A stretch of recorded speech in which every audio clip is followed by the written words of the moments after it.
Okay, hello again. Now I'm going to do a halo and a Steve in this video. So the halo is that one that stays in contact with your body the whole time, and we're moving from a 45-degree angle to a 45-degree angle. So it starts being hugged in your body underneath your armpit. So the hand placement is from underneath, so palm facing up. The center point is above my hand, and the staff is literally touching the back of my armpit. So I'm gonna go from a 45-degree angle here to a 45-degree angle here.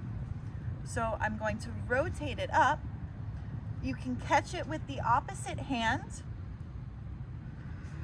rotate, and it falls back out the other armpit. So I'm gonna show you facing straight on. It's always touching my body. It goes up. You can catch it with your opposite hand to help you guide it so you can feel where it's supposed to go. You pivot once it gets to the top, to the apex, and it falls right back out the other side all the way down into your hand facing up. So I'll show you what it looks like without me catching it. Just like that.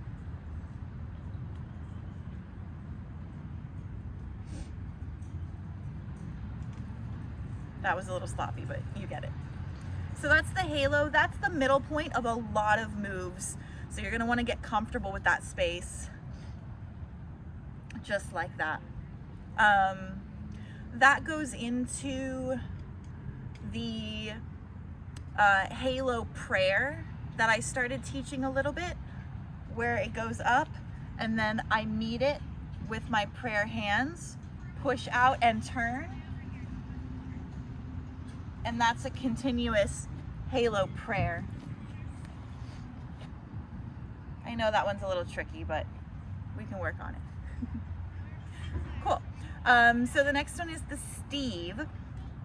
The Steve is that one that goes all around my body. And excuse me, I'm going to actually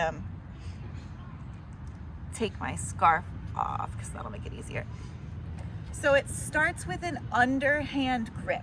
So you're going to want to grip it underhand. The center point is towards the middle of your body, so it's on the inside of your hand. This wick is going to rotate all the way around.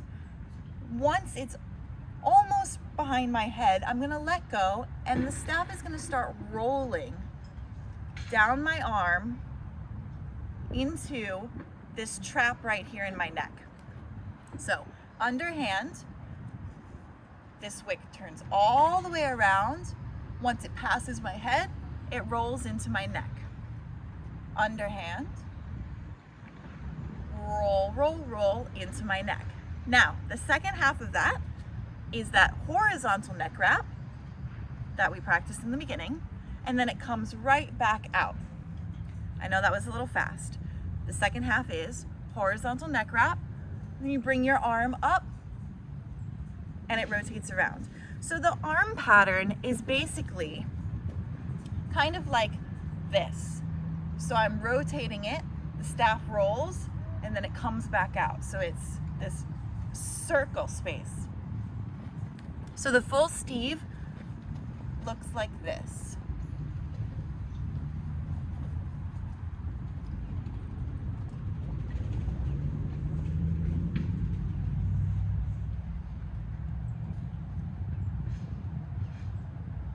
Essentially should end up right back with that underhanded grip on the other side with your center point on the inside, so that you could continue it or go back in the other direction. One direction is going to be easier than the other. That's always how it is.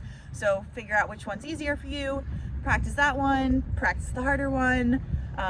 Eventually it will feel good to be able to do things in both directions. A couple things to note about the Steve. If you start really, really high and you let go, it's going to drop down super fast, and that's a little bit scary.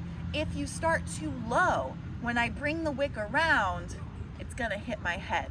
So what I do is I start just above my head, just so it clears, and once I let go, I drop my arm down as it's rolling to control. So that's where the control comes from, is lowering the elevation of your arm and even your body. If you noticed right there how I lowered my whole body center of gravity.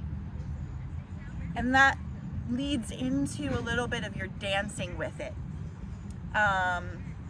If you wanted to slow it down and control it, sometimes I also dance in a circle.